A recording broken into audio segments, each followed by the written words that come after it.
여러분 안녕하세요. 찾아가는 새벽기도 시카고 예수사랑교회 조선영 목사입니다. 오늘도 변함없는 주님의 은혜와 평강이 저와 여러분의 삶의 종일 풍성하기를 기도합니다. 오늘 말씀은 요한복음 2장 13절에서 17절까지 말씀입니다. 제가 읽어드리죠. 유대인의 유월절이 가까운지라 예수께서 예루살렘으로 올라가셨더니 성전 안에서 소와 양과 비둘기 파는 사람들과 돈 바꾸는 사람들이 앉아있는 것을 보시고 또 끈으로 채찍을 만드사 양이나 소를 다 성전에서 내쫓으시고 돈 바꾸는 사람들이 돈을 쏟으시며 상을 엎으시고 비둘기 파는 사람들에게 이르시되 이것을 여기서 가져가라. 내 아버지의 집으로 장사하는 집을 만들지 말라 하시니 제자들이 성경 말씀에 주의 전을 사모하는 열심이 나를 삼키리라 한 것을 기억하더라. 아멘. 6월절이 가까워 예수님은 예루살렘으로 올라가셨습니다. 6월절이 되면 이스라엘의 성인들은 예루살렘에 모여 출애굽을 하게 하신 하나님을 기념했습니다. 6월절이 시작되면 이스라엘 백성들은 무교병, 즉 누룩 없는 떡을 일주일간 먹으면서 애굽에서 받던 고난을 생각했죠. 또한 애굽에 살 때 지니고 있었던 그 노예 근성의 죄를 제거하는 기간이기도 했습니다. 그래서 이것을 무교절이라고도 불렀죠. 양을 잡아 그 양고기를 먹으며 그 피는 문설주에 발라서 그들을 구원하기 위해 어린 양을 희생시키신 하나님의 사랑을 생각했습니다. 요한복음에는 모두 3번의 유월절에 대해 기록되어 있는데요. 성서학자들은 이것을 근거로 예수님의 공생애가 총 3년이었을 것이라고 추측합니다. 오늘 본문에 나타난 것은 예수님이 공생애를 시작하신 후 처음으로 맞는 유월절이었지요. 특히 예수님께 이 유월절은 특별한 의미가 있습니다. 예수님은 하나님이 보내신 유월절 어린 양으로 오신 분이십니다. 이제 3번째 찾아오는 유월절에 맞추어서 온 세상의 죄를 위해 십자가에서 자신의 생명을 어린 양처럼 내어주실 바로 그 시기였기 때문이죠. 예수님은 예루살렘에 올라가셔서 먼저 헤롯 궁이나 빌라도 총독 관저로 가지 않으셨습니다. 아버지의 집인 하나님의 성전으로 가셨죠. 예수님이 성전에 가셨을 때 성전 안에는 하나님께 제물을 드리기 위해서 소와 양과 비둘기를 팔고 있는 자들로 가득했습니다. 하나님께 드리는 예물은 흠이 없어야 했는데 그 말은 상처가 있거나 절룩이거나 병이 든 것은 안 된다는 말이죠. 그래서 대제사장이 흠이 없는 제물로 인정해 준 것만을 제물로 드릴 수 있었죠. 장사꾼들은 제사장에게 제물에 대해서 합격 도장을 먼저 받아야 했습니다. 그들은 제사장에게 도장을 받은 그 제물을 보통 시중 가격보다 7배에서 15배까지 비싼 가격에 팔았다고 해요. 그리고 그 중에 얼마의 돈을 커미션으로 제사장에게 찔러준 거죠.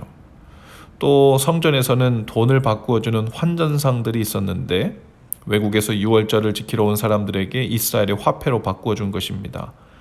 그 성전에서는 성전세를 내야 했는데 성전에서 사용하는 세겔로 한 사람당 반세겔을 내야 했습니다. 예루살렘에 사는 사람들도 성전 세겔로 돈을 바꾸어야 했죠. 그들은 환전을 통해서도 큰 이익을 남기고자 했습니다. 이렇게 예수님이 성전에 들어가셨을 때 성전에서는 기도하는 소리, 말씀을 가르치는 소리가 들리지 않았습니다. 성전에는 하나님의 임재하심이 보이지 않았죠. 대신에 장사꾼들이 손님을 끌기 위해서 외치는 소리, 돈 바꾸는 자들의 돈을 쏟는 소리만이 들려왔습니다. 여기저기서 비싼 값에 팔려가는 짐승들의 우는 소리만 들려왔죠. 물론 그 사람들도 처음에는 제사하려는 사람들이 편리를 위해 일을 시작했을 것입니다. 하나님께 최상의 것을 드리고자 하는 순수한 마음이 먼저였을 것입니다. 하지만 어느새 본래의 목적은 사라지고 점점 자신의 유익을 추구하는 쪽으로 바뀌기 시작했죠. 돈을 벌고 이익을 남기는 것이 주가 되고 성전에서 하나님을 만나고 기도하는 것은 부수적인 일이 되거나 혹은 있거나 말거나 한 일이 돼버린 거죠. 성전은 겉모습만 거룩한 모습을 띠고 있었지 온통 돈을 버는 시장 바닥처럼 되어버렸습니다. 제사장들 또 장사꾼들이 폭리를 취하여 다른 사람들의 돈을 빼앗는 강도의 구렬처럼 되어버렸죠. 유대인의 미시나라는 역사책에 보면 예수님이 하신 말씀이 전혀 지나친 말씀이 아니었음을 알려줍니다. 거기에 보면 성전에서 제물로 거래되던 비둘기 한 쌍의 값이 당시 금 한 데나리온 또는 은 25데나리온 정도였다고 기록합니다. 이러한 엄청난 값 때문에 가말리엘의 아들 시므온은 성전에서 다음과 같이 맹세한 기록이 나옵니다. 그들이 비둘기 값을 은 25데나리온에서 은 한 데나리온까지 변경하기 전에는 나는 이 밤을 그대로 보내지 않겠다. 이것은 실제로 비둘기 한 쌍 가격이 본래 실제 가격보다 25배나 비싸게 팔리고 있었음을 의미하는 증거이죠.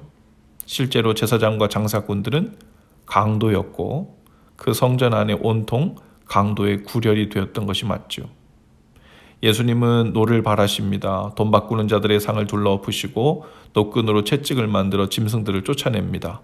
아버지의 집을 강도의 구렬로 만들지 말라고 하시죠. 17절에 보면 제자들이 성경 말씀에 주의 전을 사모하는 열심히 나를 삼키리라 한 것을 기억하더라 라고 했어요. 예수님의 이 말씀은 시편 69편 9절 말씀을 인용한 것인데요. 주의 집을 위하는 열성이 나를 삼키고 주를 비방하는 비방이 내게 미쳤나이다 라고 한 이 다윗의 고백입니다. 하나님의 성전인 믿는 자들의 마음에서 일어나는 일들은 사실 더욱 민감한 일입니다.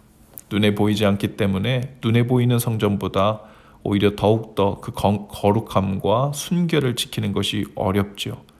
부패하기 더욱 쉬운 것이 바로 보이지 않는 성전, 우리들의 마음입니다. 하나님의 성전은 기도하는 집이라고 했어요. 그 말은 하나님의 뜻을 구하며 하나님과 교통하는 장소라는 말이죠. 그 성전에는 종일 하나님의 임재가 있고 하나님의 말씀이 있고 회개의 기도와 은혜를 구하는 소리와 또 그 은혜에 감사하는 소리로 찬양하는 소리로 가득 차는 곳이죠. 바로 성전된 우리 마음에서 일어나야 하는 일이라는 말입니다. 돈 바꾸는 일들이 전혀 허용되지 않는다는 말이 아니에요. 필요한 이들을 위해서 합당한 가격에 공급되는 재물도 필요하죠.